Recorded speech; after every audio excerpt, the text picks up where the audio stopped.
తగ్గిన సీట్లు అంతకుముందు 18 వచ్చింది, 12 వచ్చినాయి.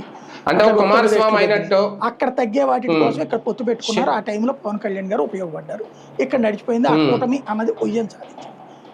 ఈ విజయం సాధించడం వలన చంద్రబాబు గారి పట్ల అపార విధేయత కలిగినటువంటి వాడిని, అంటే భవిష్యత్తులో చంద్రబాబు గారి తర్వాత తనను ఎన్నుకోవాలని ఆయన ఆశిస్తున్నారు పవన్ కళ్యాణ్.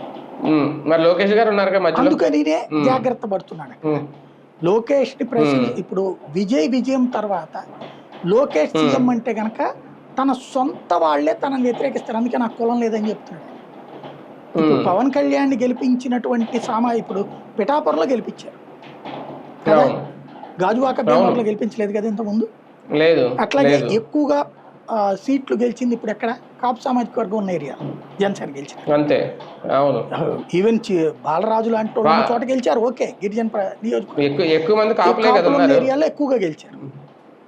కానీ నాకు కులభావం లేదని చెప్పడంతో పాటుగా ఆయన ఎక్స్పెక్ట్ చేస్తున్నది ఏంటంటే రేపు పొద్దున గనక లోకేష్ సీఎం అయితే తనని నమ్మిన వాళ్ళు తన పట్ల ఒక విరక్తి పెంచుకుంటారు.